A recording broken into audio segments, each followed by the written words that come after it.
All right, Algebra 2, let's get into our new unit. We're going to talk about exponential equations. So once again, make sure you pause so you can write down everything for your notes. All right, so we are going to be on 2 pages. We're going to do page 13 and page 15 today. All right, you got a lot to write here, so go ahead and get this on the page 13. All right, now that you've copied this, hey, look, what are we trying to do here? We're trying to identify an exponential pattern. So there's just some basics. We need to make sure we understand what I have highlighted right here. This equation is going to be like our holy grail for the next few days. We need to know that that number outside the parentheses, the a, is our starting value, and b is the multiplier. Now, when that letter b, the number that has the exponent on it, when it is bigger than 1, we're going to get a model of this graph that you see over here to the right. It's going to, as the x's get smaller, it's going to get close to the x-axis. But as your x values get bigger, that y is going to shoot up. This is a lot like COVID. And when we talk about how COVID has been growing, it's been an exponential growth model. The more days that pass, the more people that keep catching it. So then we get a decay, which means the b value is in between 0 and 1. So an example of this would be like cutting something in half. If you had something that was 10 feet long, you cut it in half to 5.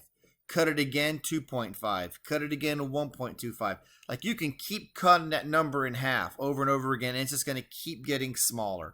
So you can see on the graph, the more you would cut something in half, the smaller it would get. But it would never get to 0, because if you think about it, if you're cutting something in half, there's always half of it left. So it never gets to 0. So that's why that graph is always going to be above the 0. So this is the growth and the decay model. Now, I have a table for you that's representing an exponential. So you can see that at 0, you got 5. 1 is 10, 2 is 20, 3 is 40. So what's happening here is the y values are doubling. They're getting bigger. So this is a growth. And if it's doubling, that means your multiplier is 2, and that's right here. Now, where did I get this a equals 5 for my starting value? Well, that always comes where the x is 0. Wherever the x is 0, or in other words, the y-intercept, that is your a. So since I know that my a is 5, I can put that in the a position. I can put my 2, which is the b, the multiplier, in the b position. And I have a real quick equation. It's that fast. In order to write the equations, we just got to look for the multipliers and the starting values. All right, so now let's jump over to page 15 in your interactive notebook and let's jot this down. Okay, so our goal here now is to piggyback off what we just did. We're going to write exponential equations from different situations. It's not going to be as blatant. You're going to have to do some work to determine the a's and the b's. As you'll notice on this table, the starting value, where x is 0, the y-intercept, that's missing. So we got to figure it out. Now, most of the time, it's a real easy number to get, but I set this up so it wouldn't be as easy. So we got to go, well, how in the world am I going from 6? What number am I multiplying 6 by to get 4.2? And the same number multiplies to 4.2 to get 2.94. Well, remember, the opposite of multiplying is division. So as you can see in my notes, we're going to go backwards and do division. So if I do 4.2 to the 6, I can go division. So I can do 4.2 divided by 6, and I get 0.7. So 6 times 0.7 is 4.2, and 4.2 divided by 0.7 is 6. So we can then divide 6 by 0.7, which is what I mentioned right here. So divide going backwards, and that will give me 8.57 for my starting value. So my A is 8.57. My B is 0.7. You plug those into the A and the B position, and we're good. All right. So now, the next part. This is going to go on the bottom of page 15. So go ahead and pause and jot this down. All right. This little guy is where you have to pay attention. So let's look at what's happening. We have some fish in a lake. There's a virus. And right now, they figure there's about 1,800 fish. So that's our starting value. We're starting with 1,800. Now, this virus is killing some fish. It's killing 1/3 of them. So this number is going to get smaller because if you kill some fish, they're gone. They're no longer part of the population. So, but what you've got to remember here is this messes people up because this is a decay. Because the numbers are getting smaller. We know we're not doubling or tripling our number of trout. We're getting smaller because some are dying off. And this is what messes up some students. Since we are going down, since we've got a decay, our multiplier is not 1/3.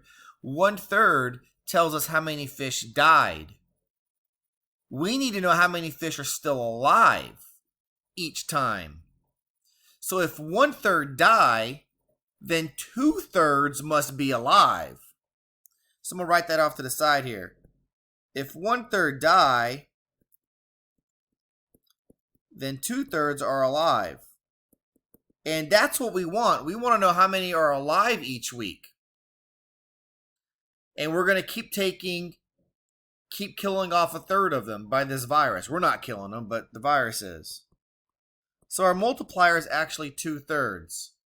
So if I go to write this equation out, it's y equals my starting value of 1,800, my multiplier of 2/3, with a little exponent of x up there.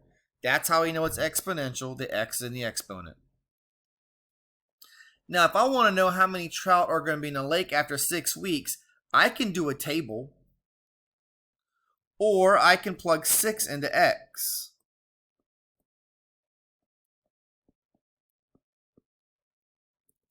So what I'm going to do is I'm going to go into my calculator and I'm just going to type that in exactly how I see it. Let me pull up my scientific calculator here. So it's 1,800 parentheses 2/3. Oops, wrong button.